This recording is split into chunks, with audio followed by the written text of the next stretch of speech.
오늘은 존경이 사라진 시대라는 제목으로 말씀 증거할 때 많은 은혜를 받으시기 바랍니다. 예수님께서 주로 갈릴리 지역에서 공생애 사역을 하셨습니다. 예수님의 고향이 나사렛이고요. 나사렛이 갈릴리 지역이었습니다. 오늘 말씀에서 예수님께서 고향으로 돌아가셔서 고향 회당에서 복음을 가르치셨다고 했습니다. 나사렛으로 돌아가셔서 아마 이제 복음을 가르치셨다 이렇게 볼 수 있겠죠. 근데 모였던 사람들이 예수님의 가르침을 듣고 놀랐습니다. 이 사람의 이 지혜와 이런 능력이 어디서 났느냐? 자, 어리석은 사람, 실패하는 사람들의 특징이 있습니다. 매사에 출신을 따지고 환경을 따진다는 것입니다. 지혜로운 사람은 핵심을 볼 줄 아는 사람입니다. 예수님께서 복음의 진리를 가르치셨습니다. 그럼 여기서 핵심이 무엇입니까? 복음의 진리 아니겠습니까? 복음의 진리. 그러니까 지혜로운 사람은 이 내용이 굉장히 가치 있는 것일 때, 이제 이게 복음의 진리니까 얼마나 가치가 있겠어요? 그럴 때 그것을 전한 사람이 어디 출신인지 어떤 환경 가운데 있는지 이거 따지지 않습니다. 지혜로운 사람은요. 그럼 뭘 따져요? 그 내용을 따지는 거죠. 이 내용이 얼마나 가치가 있는 것인가 따졌을 때 그 가치를 적극적으로 수용하는 사람이 지혜로운 사람입니다. 그래서 그 대상이 어린아이건 별 볼 일 없는 사람이건 원수건 사람이 중요한 게 아니라 그 가치가 중요한 거예요. 그러니까 성공하는 사람들의 특징이 어느 곳에서든 가치를 붙들 줄 아는, 가치를 발견할 줄 아는 사람이 성공하는 사람 아니겠습니까? 그러나 어리석은 사람은 어떻습니까? 그 내용보다 그것을 전한 그 사람이 누군지, 그 사람이 어디 출신인지, 또 어떤 환경에 있는지, 사실은 중요하지 않은 내용이잖아요. 그죠? 내용이 중요한 거지. 우리는 그 내용만 붙잡으면 되는 거 아니겠어요? 근데 별로 중요하지 않은 것부터 따지고 들어가요. 이게 어리석은 사람들의 특징입니다. 그래서 이런 사람은 매사에 그런 식이니까 배움이 없어요. 왜? 맨날 따지고 들어가니까. 이 배움이 없으니까 어떻게 해요? 앞뒤가 꽉 막혀 있게 됩니다. 그래서 어리석어지는 것이고, 그래서 매사에 실패할 수밖에 없는 것이죠. 예수님은 갈릴리 지방의 나사렛 출신이십니다. 갈릴리 지방이 유대 사회에서는 주류가 아니었습니다. 예루살렘이 주류였습니다. 그런데다가 이 갈릴리 지방에서도 그 안에서도 촌동네 취급당하는 곳이 바로 나사렛이었습니다. 어리석은 사람은 어떤다고요? 그 출신을 들먹이는 거예요. 어디 출신이냐? 어느 대학 나왔냐? 자, 그래서 뭐라 그래요? 이는 그 복수의 아들이 아니냐? 그 어머니는 마리아, 그 형제들은 야고보, 요셉, 시몬, 유다라 하지 않느냐? 자, 이 정도로 예수님의 가족 사항까지 알 정도면 그렇게 말하는 사람도 어디 출신이라는 거예요? 이 사람도 나사렛 출신이라는 거예요. 그죠? 그 이웃이라는 겁니다. 그런데 이 말의 뉘앙스가 뭡니까? 내가 저 사람 잘 알아. 아버지가 극간 목수고 잘난 거 하나 없는 집안이고 애초에 나사렛 이 촌동네에서 뭐가 제대로 된 게 나올 수가 없지 않냐? 저거 그냥 그럴싸하게 말 잘하는 뜨내기 촌놈일 뿐이다. 자, 이렇게 말하는 사람은 마치 자기가 저 사람을 누구보다 잘 알고 남들은 알지 못하는 배경까지 내가 잘 알고 있고 그 속내까지 잘 아는, 나는 뭔가 좀 아는 그런 똑똑한 사람인 줄 착각을 합니다. 그러나 그의 이 잘난 척하는 말은 결국은 누구의 얼굴에 침 뱉기입니까? 자기 얼굴에 침 뱉기예요. 누구 어디 출신이에요? 자기도 나사렛 출신이잖아요. 자기 자신도 별 볼 일 없는 나사렛 촌놈에 불과하지 않다고 스스로 사람들 앞에 고백하는 꼴입니다. 그러니까 남을 무시하고 비난하는 사람은 결국 그게 자기 자신에게 돌아오게 되어 있습니다. 열심히 누군가를 막 험담하는 사람 보면은 무슨 생각이 드십니까? 처음에는 우리도 이제 동조를 하게 되죠. 그럴듯하니까. 그러다가 문득 무슨 생각이 들어요? 저 사람이 내 앞에서 저렇게 남을 흉을 보고 험담을 하는 걸로 봐서 다른 자리에 가게 되면은 또 내 흉을 보겠구나. 내 험담을 하겠구나. 지금 다른 사람을 열심히 험담하는 것처럼 내 험담도 열심히 하겠지. 그럼 어떤 생각이 들어요? 아, 저런 사람이랑은 상종하지 말아야 되겠다. 결국 그런 사람들에게는 아무도 주변에 남지 않게 되는 거예요. 그러니까 어디 출신이냐, 혹은 누구의 자녀이냐, 학벌이 어떠냐, 이런 것 따지는 것이 얼마나 어리석은 일입니까? 그런 것 따지느라고 정작 중요한 인재를 다 놓쳐버리고 마는 거예요. 중국의 인구가 몇 명이라 그래요? 15억 뭐 이렇지 않습니까? 그것도 뭐 이렇게 추산을 했을 때 그냥 뭐 이렇게 나타난 게 15억이고 뭐 숨겨진 인구까지 치면 뭐 더 되겠죠. 어쨌든 15억이라고 합니다. 그런데 그 많은 인재풀에서 축구 국가대표를 11명, 이제 주전 선수를 11명을 뽑잖아요. 물론 이제 뭐 후보까지 다 하면 23명 뭐 그렇게 되겠지만 축구 국가대표 뭐 11명에서 한 20명 정도를 뽑았는데 내년이 또 이제 월드컵 해잖아요. 근데 내년 월드컵은요. 그 참가국이 늘어난대요. 참가국이 늘어나서 참가국이 늘어나게 되면 이제 아시아 예선도 이렇게 널널해지게 됩니다. 예전에는 아시아에서 뭐 4나라인가 5나라 이렇게 올라가는데 참가국이 늘어나게 되니까 이제 아시아에서도 그만큼 이제 풀이 늘어나게 되는 거예요. 왜 그렇게 했느냐? 중국 좀 올라오라고. 중국이 워낙 인구가 많으니까 피파에서도 중국 시장을 붙잡아야 되는데 중국이 월드컵 진출을 못하니까 이 중국 시장을 다 놓쳐버리게 되잖아요. 그래서 어떻게든 이 중국을 올라오게 하려고 그렇게 늘린 거예요. 그러니까 중국 때문에. 그러니까 한마디로 이 중국이 축구를 더럽게 못한다는 거죠. 그런데도 불구하고 이번에 이렇게 아시아 예선 최종 예선 보니까 중국이 떨어지게 생겼더라고요. 그럼에도 불구하고 그렇게 기회를 주는데 표 티켓까지 몇 장 더 해가지고 제발 좀 올라와라, 제발 좀 올라와라. 그냥 줄 수는 없으니까 늘 이제 구실 삼아서 이렇게 뭐 너네들 아시아 예선 통과해서 올라와라. 그리고 널널하게 준 건데도 이것도 지금 못 올라오게 생겼어요. 그러니까 축구를 되게 못하는 거예요. 그러면 15억이나 되는 인구 중에 그 15억 중에 메시 같은 인재가 없겠습니까? 리오넬 메시 같은? 호날두 같은 인재 없겠어요? 근데 매사에 그냥 출신 배경 따지고 뭐 따지고 하다 보니까 인재가 있어도 발굴해낼 수가 없는 거예요.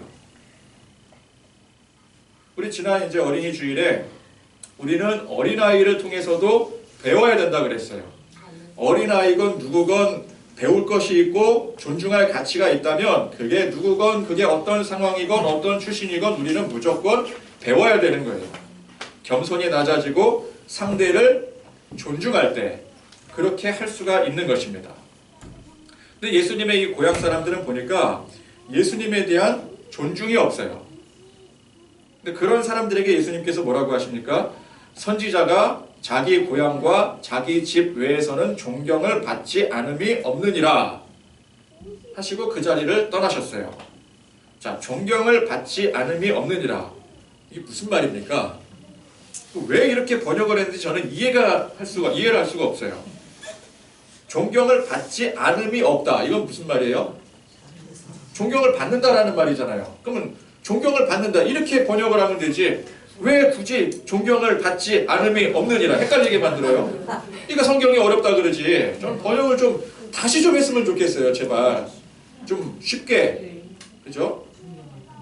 아니 뭐 존경을 받는다. 선지자가 자기 고향과 자기 집 외에서는 존경을 받는다.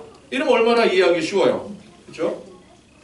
아무튼 이 말씀은 그러니까 이제 자기 집에서는 자기 집이나 고향에서는 존경을 받지 않는다라는 뜻이죠. 이 말씀이 굉장히 유명한 말씀이 되었습니다. 그래서 오늘날도 누가 이렇게 이제 뭐 자기 집에서나 이렇게 뭐 어디 이제 자기 이제 그 어떤 홈그라운드에서 이렇게 이제 인정받지 못하고 대우받지 못할 때, 이제 남자들이 막 집안에서 막 이제 자녀들에게나 아내들에게 인정받지 못하고 그럴 때 뭐라 그래요? 예수님도 자기 집과 고향에서 존경을 받지 않음이 없느니라 이렇게 말하진 않죠. 존경을 못 받았다. 그렇게 이제 자기 위안을 삼고 뭐 교회 다니는 사람들이 그러겠죠. 그걸 잘 인용을 하곤 해요. 저도 한때 그런 적이 있었습니다.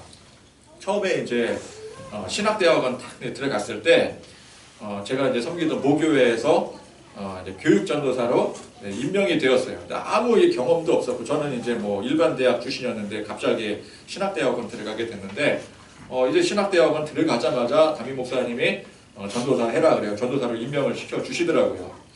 근데 이제 그 전까지는 그래도 교회에서 이제 청년회장도 하고 뭐 교회도 열심히 봉사하고 뭐 못했을 때도 있었지만 그래도 나중에는 좀 잘했었거든요, 나름. 근데 이제 교회 어른들에게도 이제 인정도 받고 존중도 받았었습니다. 그래서 막 이제 교회 어르신들이 너는 좀 신학교 가야 될 것 같다 그런 소리도 심심치 않게 들었었어요. 근데 막상 신학교 가서 전도사로 임명이 되니까 갑자기 난 절대 인정 못하겠다. 뭐 어릴 때부터 봐온 녀석을 나는 도저히 전도사님이라고 대우하고 인사하고 싶지 않다. 그래서 반대하고 상종도 안 하고 일부러 피하고 그런 사람들이 있더라고, 생겨나더라고요. 학교에서도 보니까 이제 그런 소리들을 합니다. 예수님께서도 고향에서 존중받지 못한다고 하셨는데 보통 사역자들이 모교에서부터 사역을 시작하는 것은 쉽지 않다. 인정받지 못하고 너만 힘들어진다. 그래서 보니까 이 말씀이 딱 들어맞는 것 같아요. 야, 이게 또 평소에 되게 잘한다 했던 사람들이 또 전도사로 임명이 되니까 입 싹 닫고 사람 외면하고 막 그렇게 무시하고 그러네. 아, 선지자는 고향에서는 존중을 받지 못하는 게 맞는 거구나. 그런 것 같았었어요. 그러나 이게 또 지나고 보니까 꼭 그렇지는 않더라고요. 보니까 저를 반대하고 무시하고 존중하지 않는 사람들도 있었지만 그렇지 않은 사람들이 더 많았어요. 우리 교회 출신 신학생 나왔다. 또 사역자가 나왔다. 그래서 내 일처럼 기뻐해주고 또 존중해주고 더 격려해주고 힘이 되어주는 사람들이 더 많더라고요.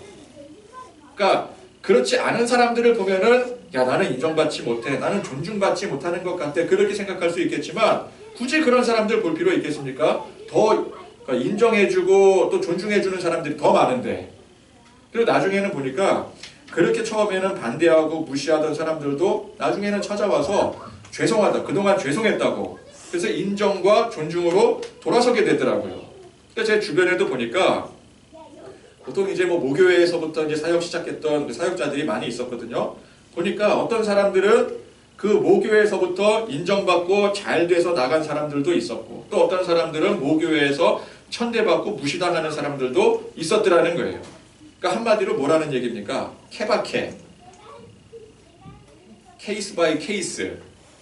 그러니까 이런 케이스도 있고 저런 케이스도 있는 것이지 꼭 고향에서는 무조건 배척받고 모교회에서는 무시당하고 그러는 것은 아니더라는 거예요. 그럴 수도 있고 아닐 수도 있더라는 것입니다. 예수님도 이제 가만히 보면은 그렇게 고향에서 배척받기도 하셨지만 사실 고향 지역에서 사역도 많이 하셨고요. 예수님께서 주로 사역을 하셨던 곳이 갈릴리 지방이었잖아요. 그만큼 따르는 사람들도 많았고요. 제자들이 대부분 어떤 사람들이었습니까? 어디 출신 사람들이었습니까? 갈릴리 출신 사람들이었어요. 예수님 본향 사람들이라고 볼 수가 있어요. 그래서 예수님의 이 말씀은 단지 고향 사람들만을 지칭해서 하신 말씀이 아닙니다. 사실 예수님은 어디를 가든 배척을 받으셨어요. 나사렛을 넘어 갈릴리를 넘어 유대 전역에서 배척을 받으셨습니다. 예수님이 마지막에 십자가에 못 박히실 때 십자가에 못 박힌 사람들이 누구예요? 이 뭐 나사렛 사람들이 와가지고 배척하느라고 십자가에 못 박았습니까? 아닙니다. 유대 전역에 유대인들이 예수님을 그렇게 십자가에 못 박으라고 성토를 해서 못 박은 것 아니겠습니까? 결국 예수님께서 하신 말씀, 선지자가 자기 고향과 자기 집 외에서는 존경을 받지 않음이 없느니라. 이 말씀은 나사렛뿐만 아니라 갈릴리를 넘어 유대 전역을 의미하는 것입니다. 또한 유대뿐만 아니라 마땅히 예수님을 믿고 존경해야 되는 대상 모두를 가리키는 말씀인 거예요. 더 나아가서 창조주 하나님을 따르고 존경해야 될 세상 모두를 지칭하는 말씀이기도 한 것입니다. 창조주 하나님께서 이 모든 세상의 주인이십니다. 그러면 모든 피조물들은 마땅히 세상의 주인이신 하나님을 믿고 섬기고 존경해야 되죠. 그러나 세상은 어떻습니까? 하나님을 존경하지 않아요. 선지자가 자기 고향과 자기 집에서 존경을 받지 못하는 상황인 것입니다. 그게 이 세상의 상황이라는 거예요. 그래서 이 말씀은 오늘 우리에게도 동일하게 주어지는 말씀입니다. 이 세상 어디를 보더라도 하나님을 향한 존경심이 없어요. 야, 사람이 최고지. 신이 어딨어? 내가 최고다. 라고 살다가도 어떤 뭐 대자연의 신비를 목격을 한다든지 아니면 감히 도전할 수 없는 어떤 그냥 자연재해 같은 것들을 겪고 나면 그러면 이제 그렇게 막 자만했던 사람들이 어떤 생각을 가져요? 인간이 얼마나 초라한가? 내가 얼마나 초라한 존재인가? 그걸 새삼 깨닫게 되죠.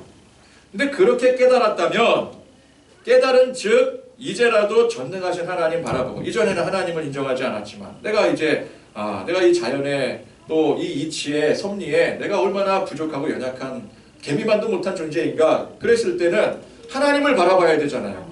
그죠? 하나님을 향한 존경심을 회복해야 되는데 인간은 극한의 상황에 아무리 몰렸어도 절대 하나님을 인정하지 않는다라는 거예요. 그러면 이런 세상 속에 교회는 또 어떠합니까?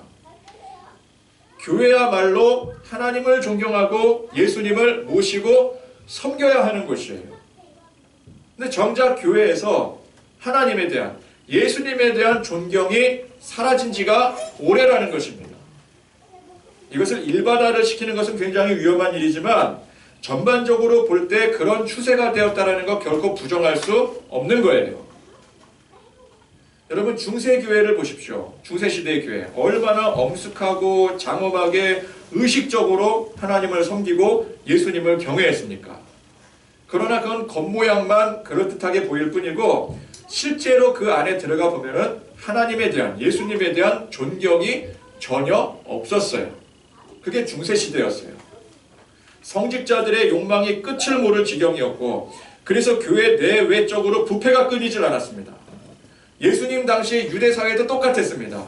율법 중심, 성전 중심으로 겉으로는 그렇게 하나님을 철저히 섬기고 존경하는 것 같았어요. 그러나 예수님께서 이 모습을 뭐라고 비유하십니까? 회칠한 무덤이다. 회칠한 무덤이 뭐예요? 겉으로는 아무런 문제가 없어 보이는데 그 속 내용은 뭐라는 거예요?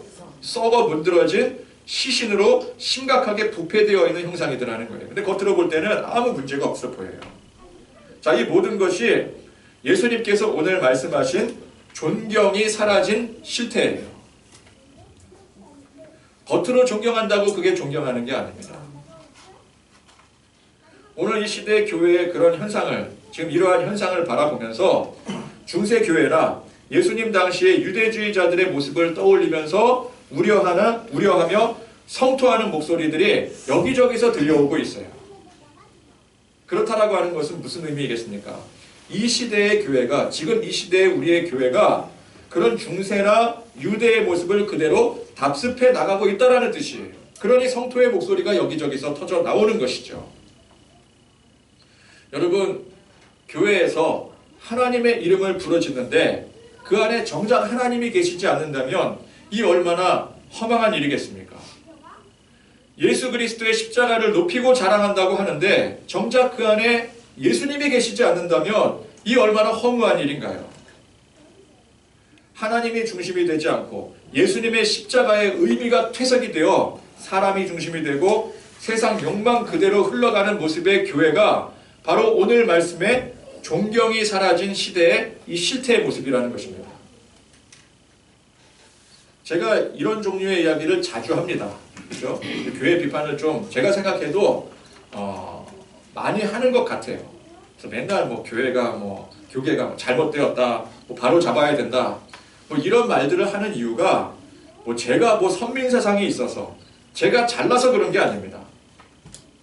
제가 잘난 게 있어요. 그죠? 잘난 거 하나도 없잖아요. 그럼 제가 이제 이런 소리를 하면은 듣는 사람들 뭐라 그러겠어요? 씨는 뭐가 잘난 게 있어서 그런 비난을 들을 수밖에 없습니다. 그러니까 누구를 비판을 하게 되면은 자기도 비판당할 각오를 하고 해야 되는 거예요.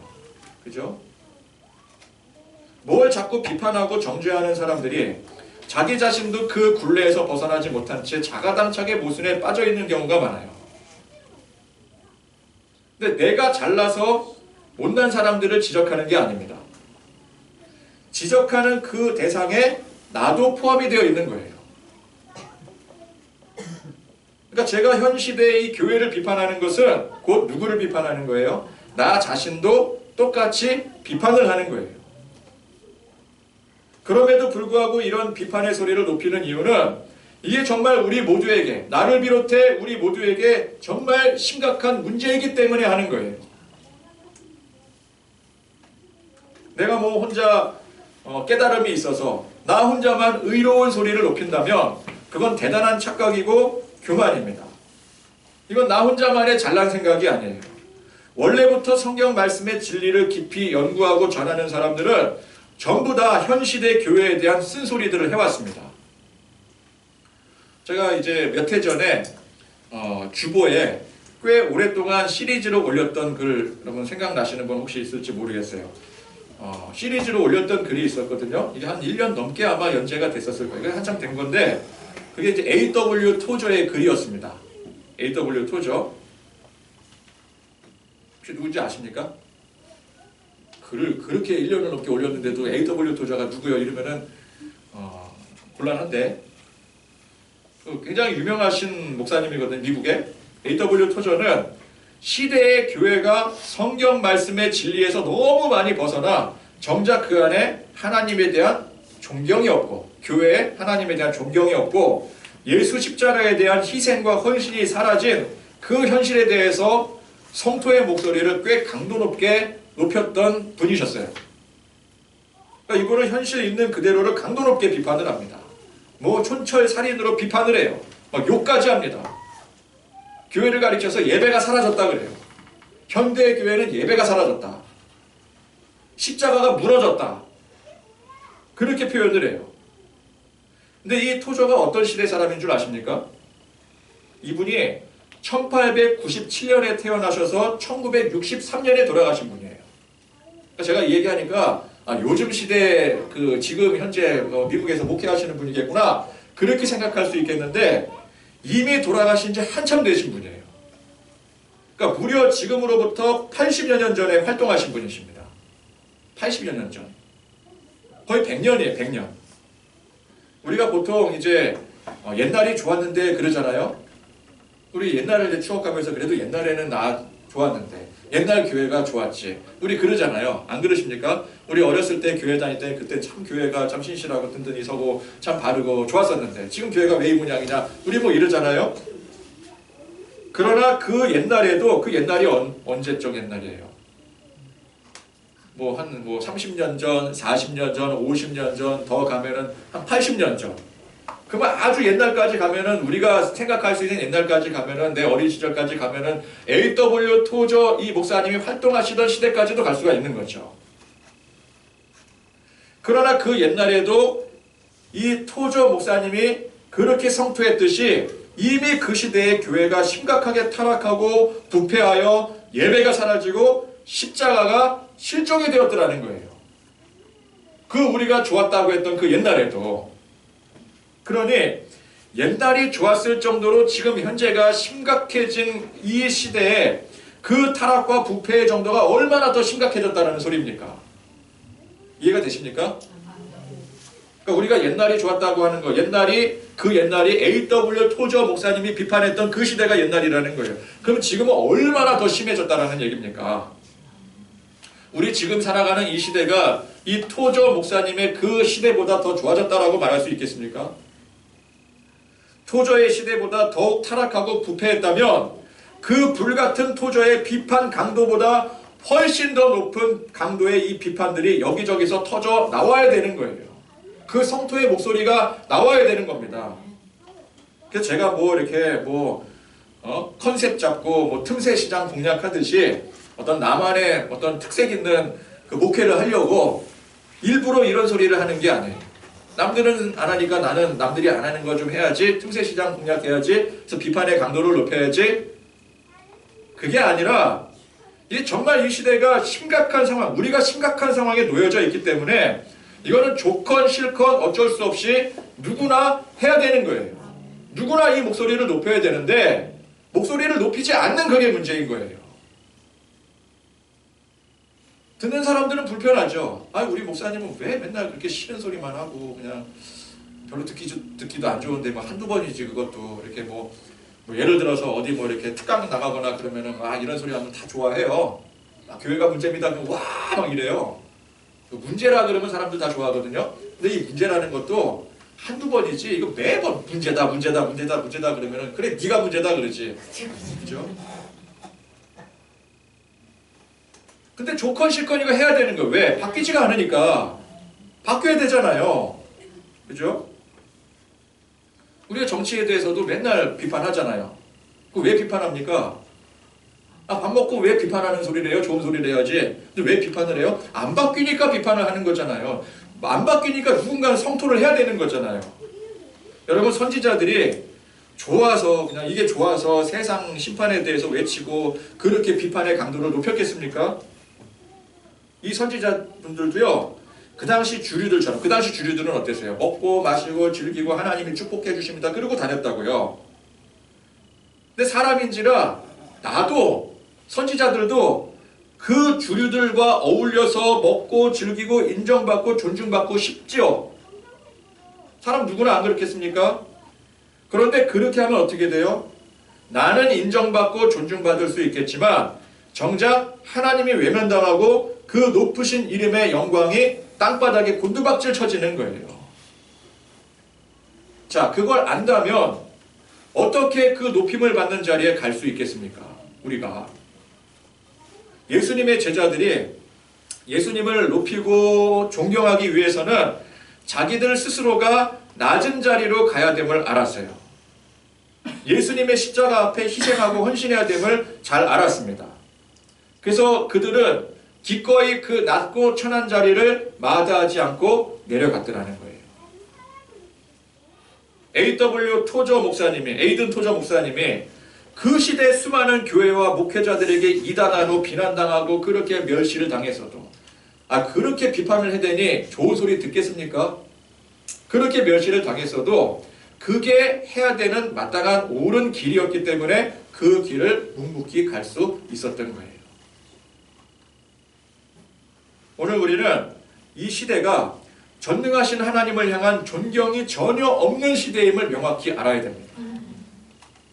그럼 우리가 무엇을 붙들고 나가야 될까요? 세상 쫓아가야 되겠습니까?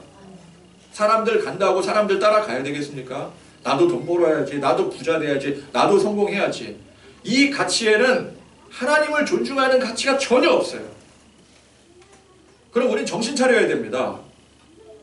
예수님께서 말씀하신 것처럼 선지자가 정작 고향에서 존경을 받지 못하듯이 예수님께서 지금 이 시대의 수많은 교회 안에서 존경을 받지 못하는 시대임을 우리가 명확하게 아셔야 돼요. 이게 뭐 다른 교회, 어떤 교회를 뭐 비판하고 비판하기 때문에 우리 교회가 더 성장하자, 그 의미가 아닙니다. 남들을 짓밟아 누르고 우리가 성장하기 위해서 그러는 게 아니에요. 우린 현실을 냉정하게 돌아볼 줄 알아야 된다는 거예요. 그래서 뭔가 좀 있어 보이는 척하려고 비판하고 정죄하는 게 아니라 사실 뭔가를 이렇게 우리가 막 비판을 하고 그러면은 막 비판의 소리를 막 높이다 보면 내가 막 비판을 하다 보니까 나는 뭐 대단한 사람이라는 착각이 들게 돼요. 내가 이만큼 대단하니까 비판도 할 수 있지. 그런 생각 들지 않습니까? 우리 막 남 험담하거나 뭐 비판하거나 그럴 때 다른 사람들은 모르는데 나만 알고 있다는 식의 그런 우월감이 들게 돼요. 그러나 그런 식의 비판이 아니라 정말 우리가 사는 내가 속한 이 현실에 대한 이 시대의 심각한 문제를 인식을 하고 그 전철을 밟아서는 안 된다는 그 의지를 가지고, 그래서 남을 바꾸려고 비판하는 것이 아니라 나 자신을 바꾸려고 하는 비판이 돼야 되는 거예요. 그러니까 지금 이 교회 풍토에 누가 속해 있습니까? 내가 속해 있잖아요. 이 교회 풍토에 누가 목회하고 있어요? 내가 목회하고 있잖아요. 그럼 누가 바뀌어야 돼요? 내가 바뀌어야 되죠, 내가. 나도 남들처럼 똑같이 가면 안 되잖아요. 교회 사이즈 부흥하면 얼마나 좋겠습니까? 이름값 높여지고, 요즘에는 이제 교회가 사이즈가 부흥되면 덩달아 목사님의 이름값도 높여지게 되죠. 그 싫은 사람 누가 있겠어요? 내 이름 석자가 높아지는구나. 이 주보 안에 오늘 이 글에 그 내용 보세요. 이제 여기 그 유재명 목사님이 자기는 처음에는 그런 생각을 했대요. 호랑이는 죽어서 가죽을 남기고 사람은 죽어서 이름을 남긴다. 이름 석자 남기고 가야 되겠다. 내가 목회하는데 이름 석자 남겨야 되겠다. 이게 모든 목회자들이 갖는 생각이에요. 저도 그랬고 누구나 다 똑같아요. 근데 이제 교회가 막 부흥되고 성장하고 그러면 내 이름 석자가 높여지는 거예요. 교회, 우리 한국교회 시스템은 그래요. 교회가 높아지면 목사님의 이름도 같이 덩달아 높아져요. 그러면 이게 얼마나 막 자부심이 들고 내가 목회 성공했지, 잘했지. 그러니까 주변에서 목회 성공했다라는 그 가치 판단의 기준이 뭐예요?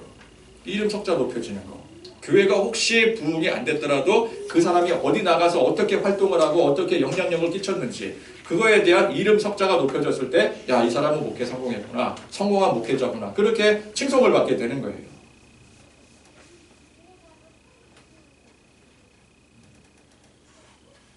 근데 그게 심각한 문제라는 걸 알아야 돼요. 아멘. 내 이름이 높아지는데, 교회 이름이 높아지는데 정작 그 안에 예수님의 이름이 묻혀져 버리는 거예요. 정말 이 심각한 문제를 인식을 하고, 내가 비판을 하니까 남들이 잘못했으니까 다른 교회가 잘못한 거니까 그 교회가 바뀌어야 돼, 그 목사님이 바뀌어야 돼, 그게 아니라 내가 바뀌어야 되는 거예요. 교회가 이러저러한 것이 문제다, 그래서 날선 비판을 하면서 정작 자기는 그 문제의 굴레에서 벗어나지 못한다면 그 비판이 무슨 소용이 있겠어요? 하나님을 향한 존경 없는 기복신앙을 비판하면서 정작 나는 하나님 앞에 세상 복받기를 바라고 내 목회는 남들보다 성공하고 잘난 목회를 꿈꾸고 있다면 그건 그냥 남이나 비판하면서 자기 우월감을 높이는 꼴밖에 되지 않는 것이죠. 우리도 이제 말씀 들먹이면서 야, 그래, 말씀대로 살아야 돼, 진리 붙들고 살아야 돼, 복음으로 살아야 돼, 정작 그러면서 그렇게 살지 못하는 사람만 비난하고 정죄하고 그러지 않습니까? 그러면서 정작 나는 하나님 믿어서 세상에서 복받아서 잘될 것을 꿈꾸고 있다면 그 비판은 아무런 의미가 없는 거예요. 나에게 아무런 소용이 없는 거예요. 내가 그러지 말아야 되는 거죠. 다른 사람들은 고사하고, 그죠? 내가 그렇게 하면 안 되는 거예요. 우리는 우리 각자의 삶 속에 예수님을 향한 존경심, 이 진정한 존중이 회복이 되어져야 됩니다. 그러려면 뭐가 문제고 뭐를 바꾸고 뭐를 고쳐야 되는지를 알아야 돼요. 그죠? 그러니까 우리가 이제 이 시대의 실태를 알아야 되는 거죠. 에이든 토저 목사님이 어떻게 비판을 할 수 있습니까? 뭐가 문제인지를 명확하게 알았기 때문에 비판할 수가 있는 거예요. 그러다 보니까 교회 비판이 되는 거고 다른 사람 비판이 될 수가 있는 거죠. 왜? 그게 이 시대의 모습이고 이게 하나님의 진리의 말씀과 많이 벗어난 모습이기 때문에, 그러니까 우리는 뭐가 문제고 뭘 고쳐야 될지를 알아야 되는 거예요. 아무것도 모르고 무엇이 회복될 수 있겠습니까? 그저 관습대로 이어져 내려오는 것을 아무런 의심 없이 생각 없이 따르고, 교회가 뭐 예전부터 그래 왔으니까 지금도 계속 해야 되는 거 아닙니까? 또 다른 교회가 하니까 우리도 해야 되는 거 아닙니까? 남들 하는 대로 따라가고 내 안에 꿈틀대는 그 욕망대로 그냥 편하게 생각하고 살고, 나는 그냥 부자 되고 싶고 세상에서 성공하고 싶고 하나님 앞에 복받아서 좋은 대학도 가고 싶고 그리고 직장에서 승진도 하고 싶고 뭐 다 잘 되고 싶고, 그러니까 편하게 생각하는 거잖아요. 그죠? 편하게 생각하면 우리가 편한 게 좋은 거죠. 그러면 아무것도 바뀌는 것이 없는 거예요. 아무것도 바뀌는 게 없어요. 그러면서 남들이나 다른 교회 비판할 줄이나 안다면 백날 떠들어봤자 그 사람이 하수입니다. 하수. 그럼 진짜 고수는 어떤 사람입니까? 올바른 교회를 세우고 싶다. 그러면 올바른 교회가 어떤 교회인지를 철저히 성경 말씀의 진리를 통해서 공부를 해야죠. 아멘. 교회가 어떤 교회가 올바르게 세워지는 교회가 되어야 되는가? 다른 교회가 어떤 교회가 어떤 교회가 막 크게 부흥했다더라. 그러면 그게 모델이 돼서 따라가는 게 아니라 그건 세상 교회잖아요. 우리는 어디서 찾아야 돼요? 말씀에서 찾아야 되는, 말씀의 원리를 통해서 찾아야 된다고요. 철저히 성경 말씀의 진리를 통해서 공부하고 연구해야 돼요. 예전에 막 교회 세웁시다 그러더니 민주적인 교회를 만들재요. 민주적인 교회가 뭡니까? 성경에 민주적인 교회가 있어요? 성경은 덮어놓고 어디서 세상적인 원리, 내가 생각하고 내가 바랬던 그 이상을 가지고 와서 민주적인 교회 만들자. 그게 올바른 교회입니까? 연구를 해야죠. 연구를. 그럼 뭘 가지고 연구를 해요? 우리가 공부할 때 뭐 가지고 공부해요? 아니, 보통 이제 일반적으로 공부할 때 교재 가지고 공부하잖아요. 교재.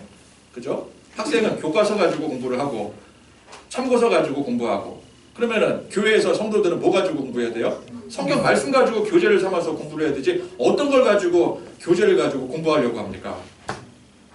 성경 말씀 통해 연구를 하고 공부를 하고, 그래서 그 가운데 내 의식을 올바르게 바꿀 줄 아는 사람이 그 사람이 진짜 고수인 거예요. 그러면 그렇게 하는 사람이 시류에 따라서 남들 따라 가겠습니까? 남들이 하니까 뭐 의뢰에 하니까 뭐 이 정도는 해줘야 되니까 그렇게 가겠어요? 아니, 내 안에 확고한 의지가 있는 거예요. 나는 하나님을 믿기 때문에 하나님의 방식대로만 한다. 타협하지 않는 거죠.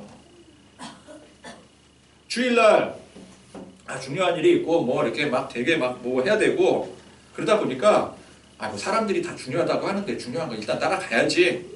그렇게 하겠습니까? 내 안에 확고한 의지가 있는데, 내 안에 말씀에 대한 이 분석이 있고 냉철한 이 지식이 있고, 그래서 말씀이 그 우리를 인도하는 그 방향을 내가 알고 있는데, 평소에 관심을 가지고 깊이 묵상하고 연구해서 이 말씀이 나를 통해서 하나님께서 원하시고 바라는 바가 무엇인지를 우리가 깊이 깨닫고 고백하고 있는 사람이 그렇게 하겠냐라는 거예요. 하나님을 믿는다면 오직 하나님 말씀만 붙들고 하나님 말씀에 입각한 삶을 살아야 되는 것입니다. 아멘. 하나님을 향한 존경이 사라진 이 시대, 예수님을 철저히 외면하는 이 시대에 우리도 그런 시류에 휘말려 가면 안 되는 겁니다. 오직 주님만 향하는 마음과 그 믿음의 신념을 가지고 굳건히 서가는 그런 저와 여러분들이 되실 수 있기를 간절히 축원드립니다. 아멘. 찬양하시겠습니다.